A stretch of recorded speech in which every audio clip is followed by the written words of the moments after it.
I wasn't planning to rescue another dog that day. I was simply driving to my niece's house for dinner when something moving on the road caught my attention. At first, I thought it was just a plastic bag being blown around by the wind.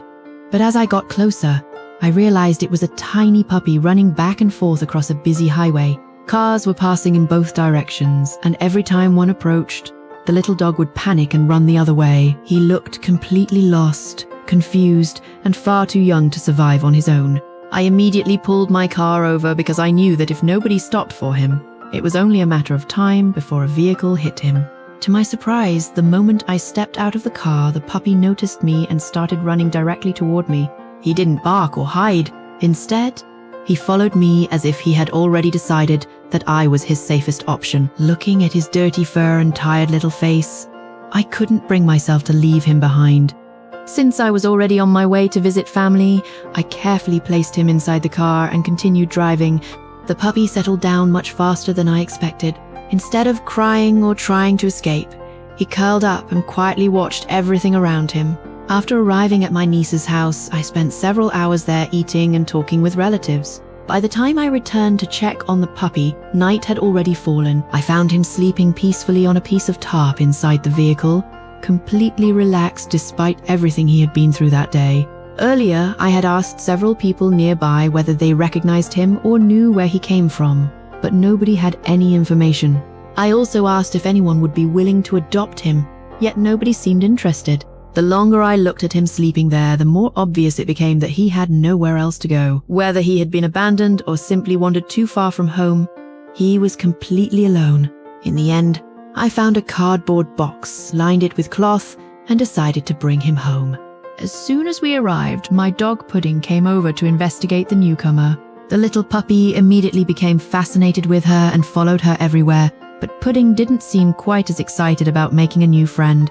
Every time he walked toward her, she quietly moved away. The poor little guy kept trying again and again, unable to understand why she wasn't interested in playing. Watching them together was both funny and a little sad. The puppy had one of those faces that always looked worried even when nothing was wrong. He seemed grateful to be safe, yet still uncertain about everything around him.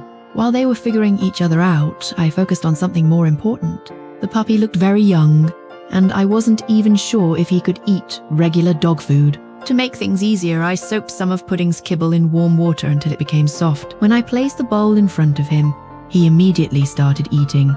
The relief I felt at that moment was enormous. Watching him finish every last piece made me realize how hungry he must have been. That night, I placed him inside the box I had prepared and expected him to sleep there until morning. However, when I woke up the next day, I discovered that the little escape artist had already climbed out. Even more surprising was what happened next. Somehow, during the night, he had managed to win Pudding over. The same dog that had avoided him only hours earlier was now running around the yard with him. The two chased each other, wrestled playfully, and acted as if they had known each other forever.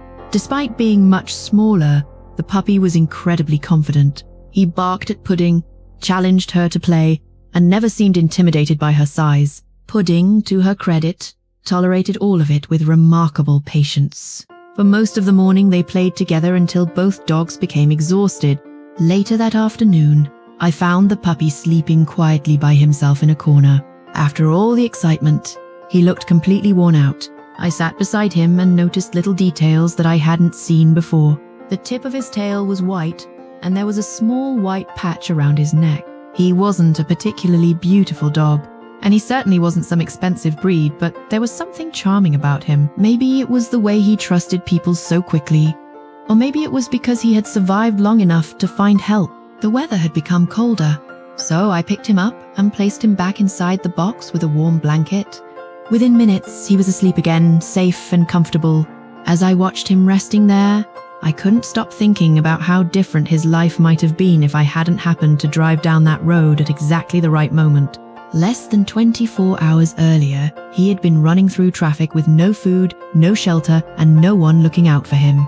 Now he had a full stomach, a warm place to sleep, and a new friend. I still didn't know whether he would stay with me forever or eventually find a family of his own, but one thing was certain. His future looked much brighter than it had the day before. Sometimes changing a life doesn't require anything extraordinary. Sometimes it starts with a single decision to stop the car, open the door, and give a forgotten little puppy a chance.